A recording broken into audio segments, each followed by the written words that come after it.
Hi everyone, my name is Nal Hakbin. I'm the founder of Yoga Avec Moi and host of the Bicentenary Meditation Project, and welcome to my channel. In today's video, I'm going to talk about what is intuition, how we can go about developing it, and what are the environments that are helpful to nurture it, basically. So this was a question asked to me by my friend, and let me read the question for you in its exact form, so you have some idea. So first question, from your understanding of intuition, what is intuition and how do you actively engage the capacity to develop your intuition? Like, what are practical steps one can take to be conscious of their intuition and how to develop it? Also, what are environmental conditions that nurture it, as in what are the conditions that are necessary for one to develop it? I love this question, so practical. Everyone else can benefit from it as well. So what is intuition? So from the previous video that I posted, I shared with you the process of how I went about finding the answer to this question. And so so basically I went through a resource bank, like a Baha'i Sacred Text resource bank, where I just read all the sacred texts related to intuition, and I found 3, and I will leave them in the comments below so that you can read it. And it's the last one that really impacted me the most, and I thought was most relevant for this topic. So intuition, as you can see how it's mentioned in the Baha'i writings, is essentially the aspect of humans it is what makes us human, really. And in yoga, it's really the thing. What distinguishes a human between an animal and a human is the fact that we can meditate. So I would say intuition is deeply connected to meditation. But intuition, going back to your question of what is intuition from my perspective, is that I believe that we're all created in the image and likeness of God, right? And in yoga, there's this analogy that we all came from one source. And essentially, in order for source, for God, for whatever you want to call it, wanted to understand itself, had to find different angles, had to split itself into multiple different particles. And from each of those particles, had to come back and look at itself to understand all of its self. Okay?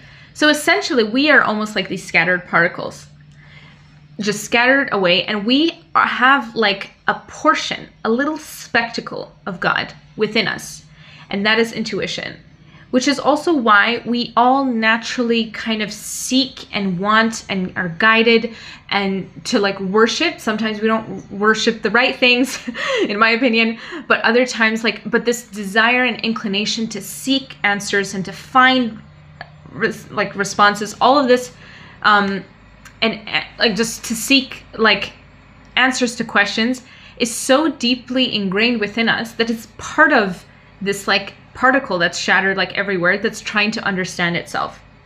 So intuition is what I call our direct highway, exclusive and direct highway to God.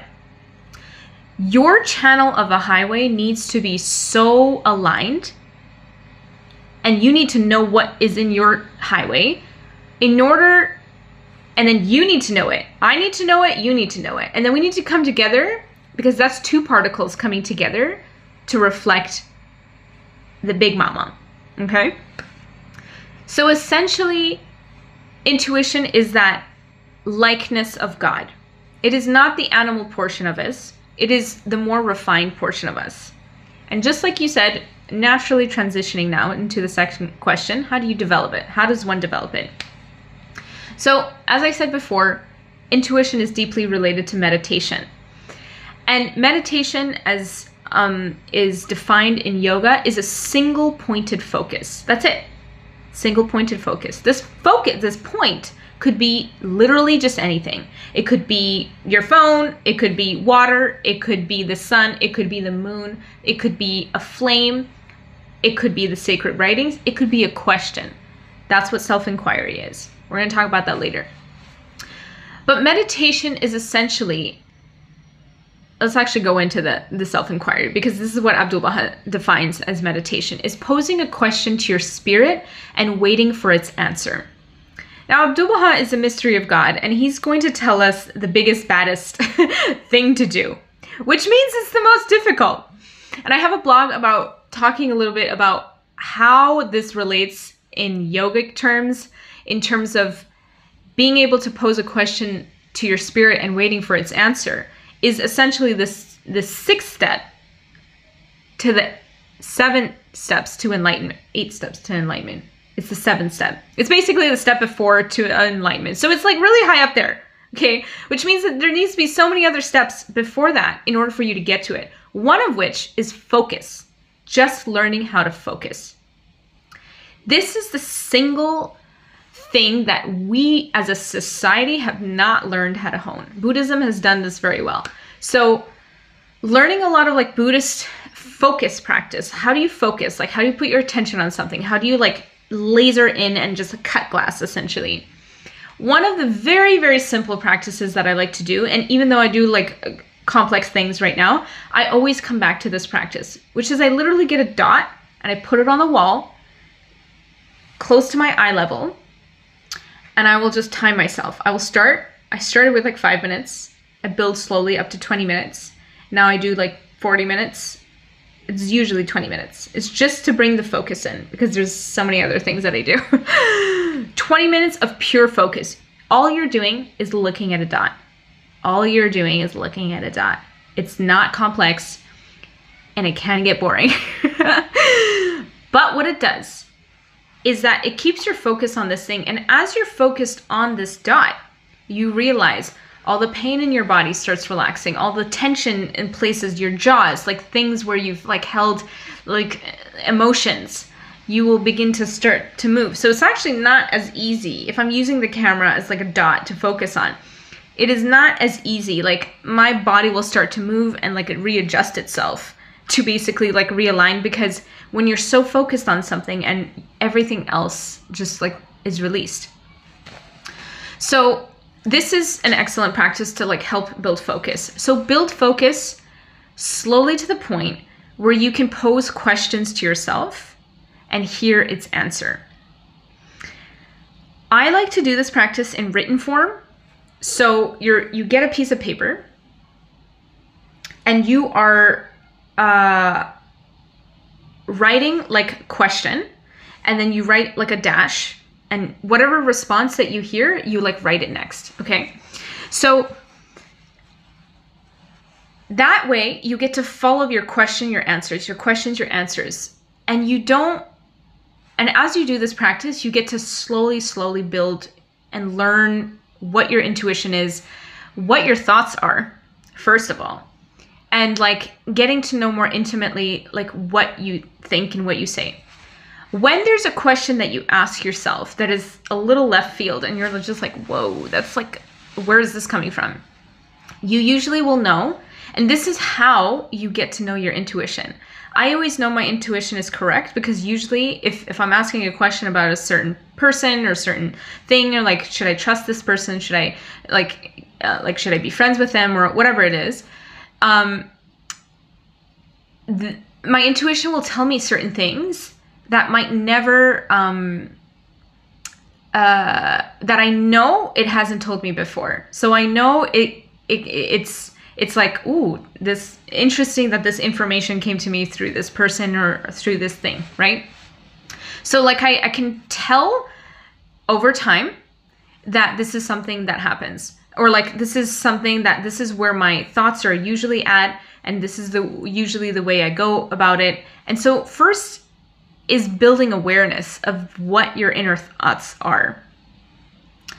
And usually in intuition, when you compare it to like your ego, is the intuition is very quiet, it's very gentle, and it doesn't have an agenda. It doesn't have like motives or like angst to it. Your ego, if there's something that you really, really want, will be like, no, don't do it. Like your intuition will give you a very subtle reaction. It might crank up the energy if you're not listening, but it's usually very subtle and very non-emotional, like objective, you know? And so that's like a way to distinguish between your intuition and your ego. Also, we have our instincts, right? Our instincts are one thing that animals have and humans also have. And that's what animals are usually guided by, is their instincts. They do not have this faculty of intuition. So essentially, intuition is your faculty of how human are you, as I would say is the same for meditation. Meditation would be equal and almost same word with intuition. Like, well, meditation is the tool you use to get to your intuition, right? To really like hone that practice. So that's one way. Now let's talk about environments that really help to support it. Actually, one more thing about the practice. One other practice is that when your intuition tells you something, go and do it. Do not wait. Shorten the time between when your intuition says to do something than when you do it. So if your intuition says contact this person, you're thinking of them, go do it. Because if you think about the way we got to this answer in the first place, it had to do with me being connected to my intuition, you being connected to your intuition, us acting on it by communicating our thoughts with other people to connect us to be like, oh, actually, we have the same thought. We have the exact same desire and exact same longing to share with each other what our thoughts are. Okay, so this is one thing. Do what your intuition tells you to do. If your intuition tells you to get up off your ass in a situation, you get up and you leave. You don't even question it. You don't think twice about it. You just get up and go. I cannot tell you the number of times where I'm out and there's like a certain time where it's just like something's not feeling right. And then I'm like, all right, it's time to go. And I just leave. Now I don't even ask the question again. It's like, why was that the case? That was nothing fun. Or like, no. Because anytime I wait now, after having listened to my intuition so long, I see why. Which is a situation that I don't want to be in. Don't want to be a part of. You know? And so you slowly get to trust yourself and your own thoughts. And this is like a process in which you can do it. If you have any follow-up questions about this, let me know. So going to the environments now. What type of an environment actually helps to develop intuition? One is having friends who will not judge you when you randomly or decide to take like a left turn. When you said you were going to do something and be like, ooh, this is not feeling right for me right now. If someone is like, no, but you said and this and that, and oh my God. Then it's like, change your friends. Find some new friends, okay? Find some new friends to be like, oh, okay, so if your intuition is telling you this, all right, let's trust it. Let's just listen to it and just like go with it, okay? Because I don't want something to happen that's like not in this. And I will tell you that people who, I just keep friends who respect my intuition and don't question it. If they do, I'm just like, you're not cool. Really, I'm just like, I don't think we're gonna be friends, or it's not gonna be long term, or it's like, it's just gonna be like, all right, cool, bye bye, you know, sort of situation. Environments of people that you surround yourself with who do not allow you to develop it. I once had a student that told me that every time they sat down to meditate, their wife would shake them. I cannot tell you. Oh my gosh.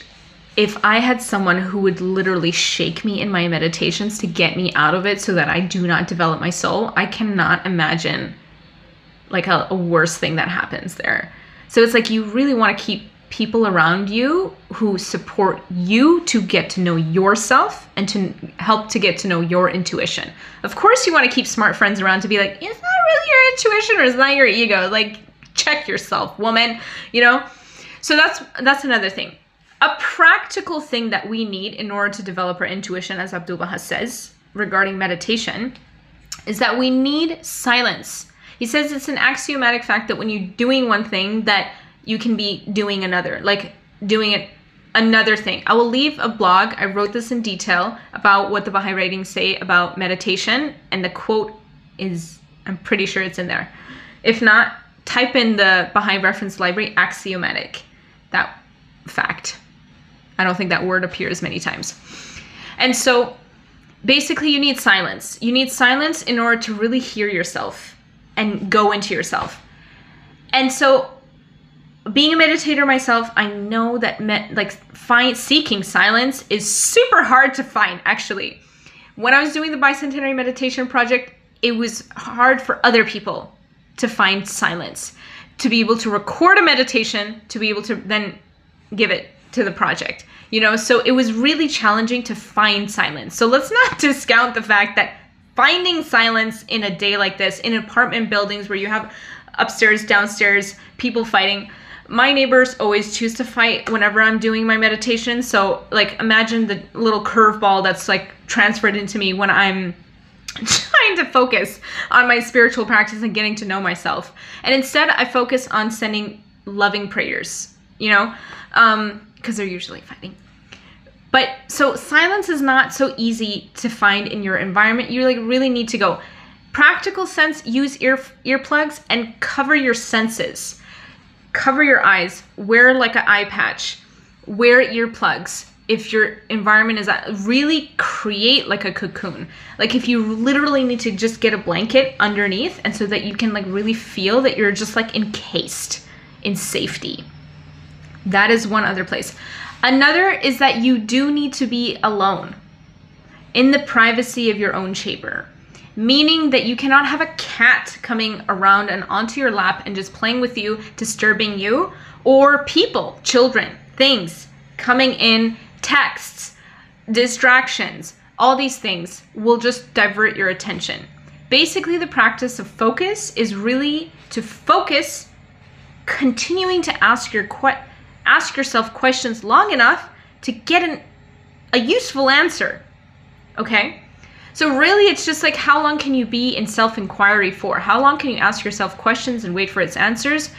Because usually after a while, sometimes it's just like 10 minutes of self-inquiry, but it's actually telling you to go do something. So go do that thing. And then once you've done that thing, then you're like, okay, what do I do now? I'm confused. All right, go back again. So it's constantly this practice of just going in and out, weaving in and out. Sometimes I get so excited, I'm like so frustrated, I'm ready to sit down and be like, all right, let's like get it. Like, let's like get deep into the intuition. And then I realized I just needed to like have 2 seconds and I actually needed to go do action. That's what was like really like not doing the correct action in the moment that I needed it was causing all this emotional frustration. So once I went and I actually applied myself to do that thing that my intuition was guiding me to do, I'm fine. I just realized all the calm just like subsided and like all that like, oh my gosh, I need to do all this work on myself in order to get the answers. Like, no, relax. Just like check in. And a lot of times I don't have a pen and a piece of paper, and I'll do this all in my head. I always prefer to do it in writing, because my eyes get to see it. Like there's another sense that is working there. Or if I'm writing with handwriting, I'm writing and I'm slowing my thoughts down and I'm kind of hand-eye coordinating everything into like a rhythm. Because especially when you're frazzled and you're feeling all angsty and stuff, you need to kind of like bring all your senses like back to you again. Okay? So those are the 3 thoughts that I had for what is intuition, how you develop it, and what are the environments that are suited for it. I hope this video was helpful for you. Let me know in the comments below if you have any questions. And yeah, subscribe to my channel if you haven't already. And I will see you in the next video.